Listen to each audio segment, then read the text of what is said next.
Assalamualaikum, Salam. Kak. Selamat siang kakak, Baik. silakan duduk. Terima kasih, Kak. Ya, saya mau bersih dulu ya sebentar. Iya, Kak.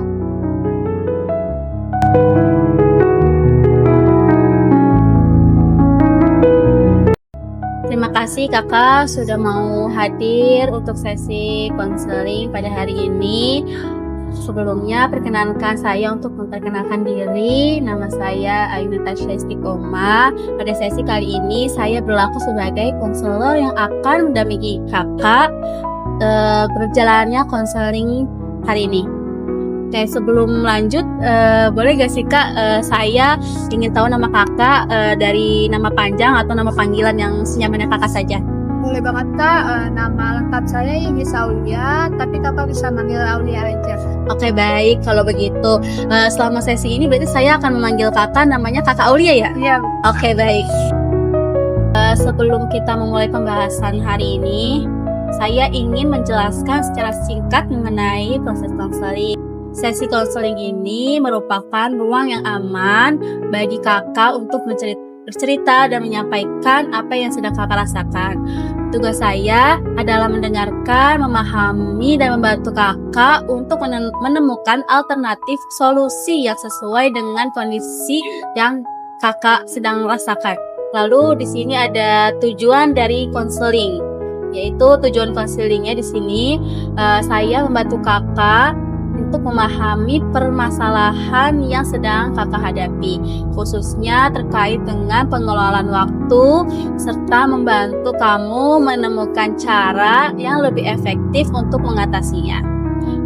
Dalam konseling ini berlaku asas kerahasiaan hingga segala hal yang kamu sampaikan akan saya jaga kerahasiaannya. Konseling ini juga bersifat sukarela dan terbuka.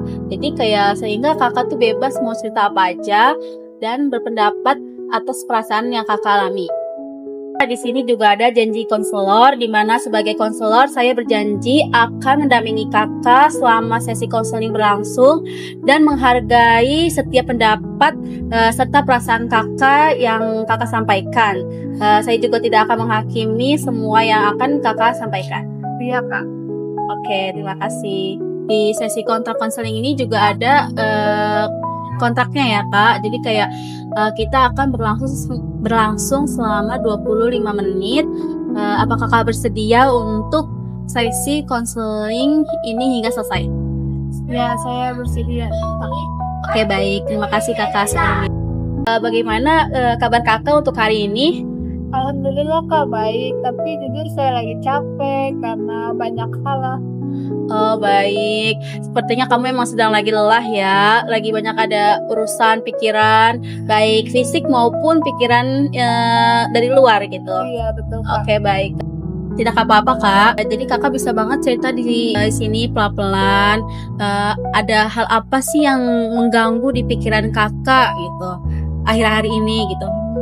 Jadi sebenarnya saya lagi capek banget nih, Kak. Kan saya ngampus, terus di kampus juga banyak banget kegiatan. Oke, baik. Terus banyak tugas. Oke, baik. Jadi kayak susah buat meluangin waktu, apalagi aktivitas di luar kampus kan juga ada. Iya, baik.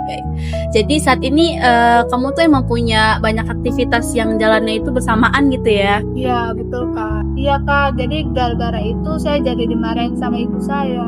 Oh, dimarahin seperti apa kak biasanya yang kakak alamin di rumah? Iya, jadi saya jadi sisa ngatur waktu, terus saya sering banget dimarahin jadinya, Kak, setiap pulang ke rumah, dan juga banyak banget yang keteter lah, Kak. Oke, baik. Kedengarannya ibu melihat kamu kewalahan gitu ya, tapi cara menyampaikannya itu membuat kamu merasa disalahkan gitu. Jadi ibu kamu kayak lebih menyalahkan kamu, sedangkan kamu emang di situ lagi kewalahan gitu. Iya, jadi saya juga merasa kurang dipahami juga. Jadi saya kayak merasa bersalah. Oke. Perasaan itu dipahami ya. Bisa cukup berat, apalagi datangnya dari orang tua. Oke, baik. Kalau boleh tahu, apa yang kakak rasakan setiap kali ibunya itu marahin kakak gitu?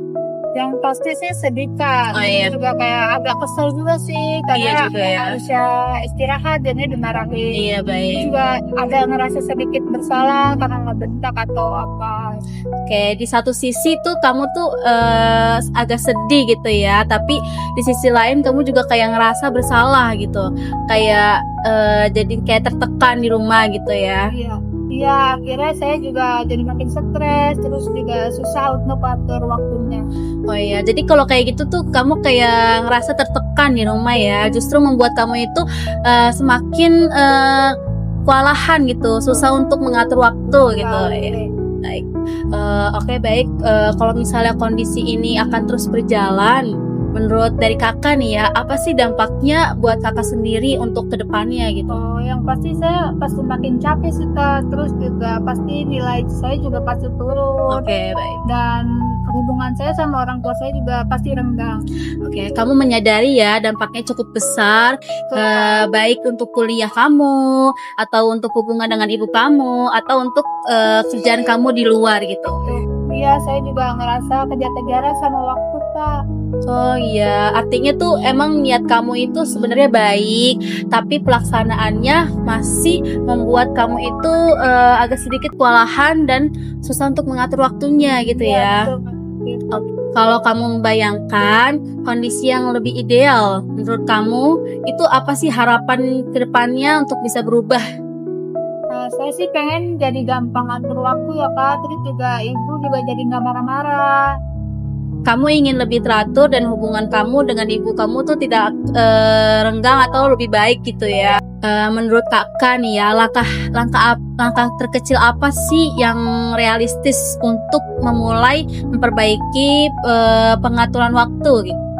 Mungkin menurut saya bakal bikin jadwal harian Kak, terus juga biar gampang untuk diatur waktunya kalau ada harian gitu kan. Itu menunjukkan kamu mulai memikir kebutuhan diri sendiri ya, bukan sekedar memaksa semua kegiatan di luar atau kegiatan yang emang dari kampus gitu. Iya betul Kak. Baik Kak, dari sesi hari ini hal yang paling penting menurut kakak nih ya, yang kakak sadari tentang diri kakak sendiri itu apa sih? Mungkin saya akan sadar kalau saya itu bukan malas, tapi saya hanya perlu mengatur waktu agar saya bisa juga sesuai dengan kemampuan diri saya. Baik Kak, jadi kesadaran itu sangat penting untuk kakak sendiri yang sedang lagi belajar tanggung jawab pada diri kakak sendiri, baik dari pilihan kakak maupun emang tujuannya kakak itu gitu. Baik, kita bisa lanjutkan di pertemuan berikutnya dengan membahas manajemen waktu yang lebih praktis dan cara komunikasi yang baik dengan ibu kakak. Terima kasih buat bimbingan hari ini kakak sebagai konselor ya. Saya agak lega sih Kak, cuman masih ada sedikit kurang puas dengan trik dan tipsnya. Mungkin nanti kedepannya kita bisa meluangkan waktu lagi ya Kak. Baik, sama-sama kakak. Saya juga makasih juga untuk kakak yang sudah mau terbuka dengan saya. Insya Allah saya akan menjaga rahasia kakak dan saya akan melanjutkan sesi konseling ini. Baik Kak, terima kasih. Baik, assalamualaikum.